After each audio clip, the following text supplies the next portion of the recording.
I'm here live Monday through Friday from 11 a.m. to 3 p.m. Central. That's 12 noon to 4 p.m. Eastern. I return with an abbreviated transmission every Sunday, 4 to 6 p.m. Central Standard Time.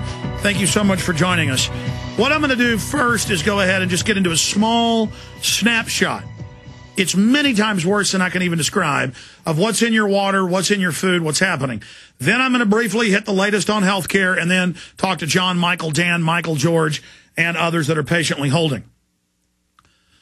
For over 100 years, the eugenicists out of England, the U.S., and Germany, Hitler was only one brand of it, have been setting up health departments, secretly taking DNA samples from babies for the last 37 years. That's now been declassified and been in the news.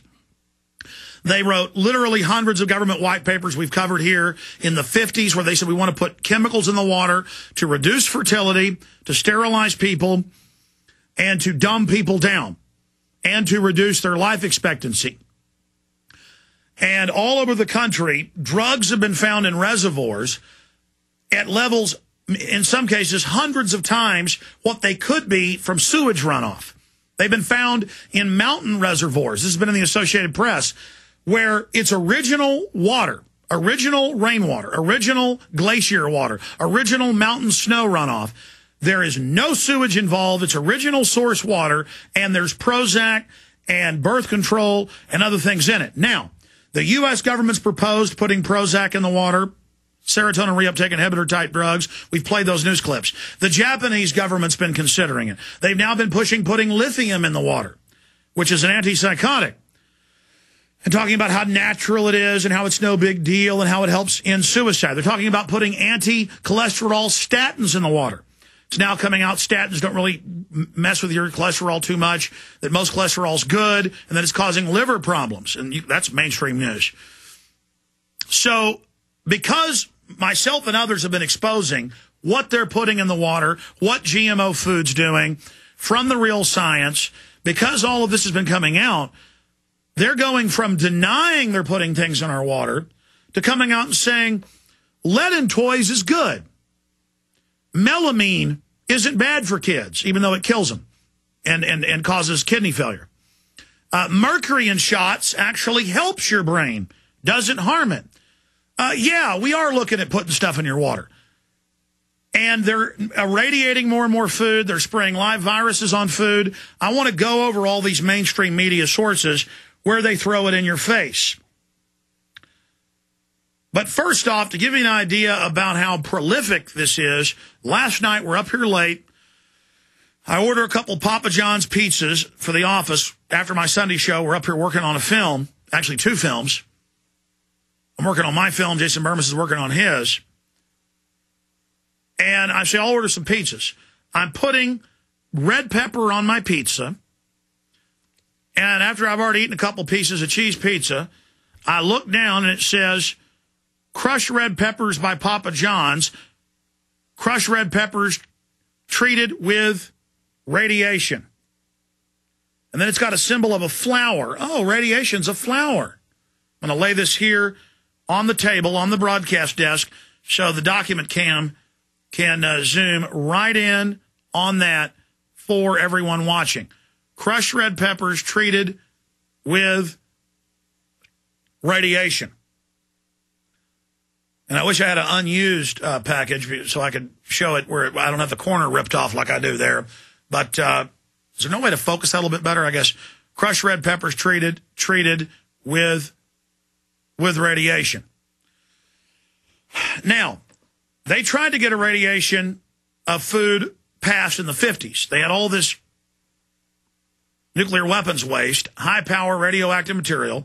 They don't mix actual radiation granules or radioactive substances in. They run food for just a few seconds through high-powered radiation beams that would kill you deader than a hammer if you were in the radiation. And it kills bacteria, it kills other things.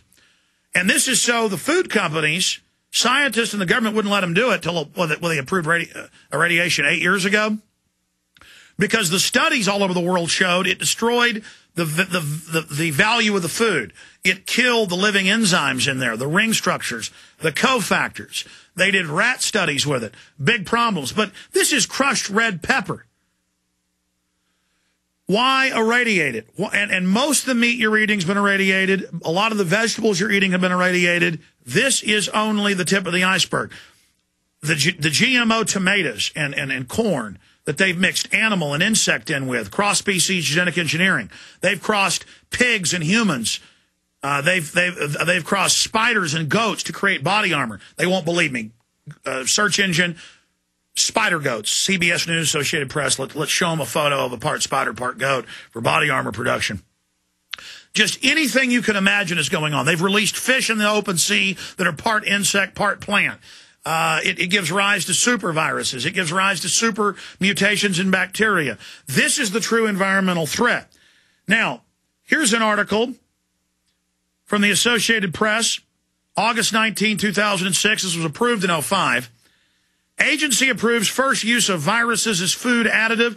A mix of bacteria-killing viruses may be sprayed on cold cuts, wieners, and sausages. It was actually approved for all meat.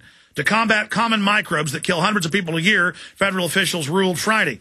The Food and Drug Administration approved it as a food additive. Now, they grow these in giant viral tanks off of meat. And in those products is the regular viruses and bacteria that were associated with it, and the mutations occur. So they're not just spraying these viruses. Now, they said, well, you naturally have these viruses in your guts, but this is, depending on which mixture, over 1,000, in some cases over 10,000 times more of these viruses than naturally occur in your gut. It's kind of like Monsanto has a form of corn that bugs won't eat because it has a naturally occurring fungus that grows that will kill bugs, but it's over 1,000 times again stronger than the regular fungus, and it grows inside the corn, and then you eat it. That's one big reason a lot of honeybees are dying. German universities have done the studies and found they have the genetically modified corn that has this natural pesticide in it in their tiny digestive tracts, because unlike other animals, bees will still get the pollen, then they go die. And that's why they have the growth maps of where this is being grown in the U.S. and Europe, where the bees are dying. In some cases, more than 80%. On average, we've lost half our bees in the U.S., half in Europe. So that's going on. So agency approves first use of viruses as food additive. In case you don't believe that, as I tell people this is going on, they don't believe it. Viral meat spray, advancing food safety, ABC News. Says the food aisles don't seem very safe these days. There are still no firm answers as to what caused the E. coli breakout. Well, see, this allows them now, when chicken and beef and poultry and pork has feces on it from the cows and pigs they slaughter and bacteria growing, they spray it down with bleach and try to clean it. Instead, they just leave it dirty and spray the viruses on it. So it allows them to feed you dirty, contaminated meat. The problem is most food poisoning is caused by the excrement, the secretions of the bacteria. Their defecation is toxic, and that's the main toxin that gets you sick. So see, they just try to clean off the feces, the bacteria feces, and the animal's own feces and blood from when they get hit in the head with a gas-powered hammer and blood spraying out everywhere, and they come in with giant razor blade cutters and slit its throat, start hacking big old pieces off, and it's rolling around in feces everywhere, and they're just slobbing that through. Then they take it in with big basters and just spray viruses all over it, bred in big old giant tanks. And they're feeding cows worldwide rotten, ground up, dead animals from the vet. That's come out in mainstream news. They take your dead animals, grind them up in offal with dead cows and sheep and everything else, and feed rotten meat to cows when they're not even meant to eat meat. Prion crystals then grow and get into the meat. You then eat it. They go to your brain, start growing, because they're meant to grow in dead flesh. Now they got 25-year-olds getting Alzheimer's from it. That's really mad cow in America. This is what you're feeding your family, and this is eugenics. The globalists stated they were going to develop soft kill weapons so they can give you something that makes you sick, debilitates you, and kills you in 10, 15, 20 years, and then the doctors aren't told how to diagnose it, and they don't know what's happening. Folks, there's thousands of these issues I could go over, and I've interviewed top scientists.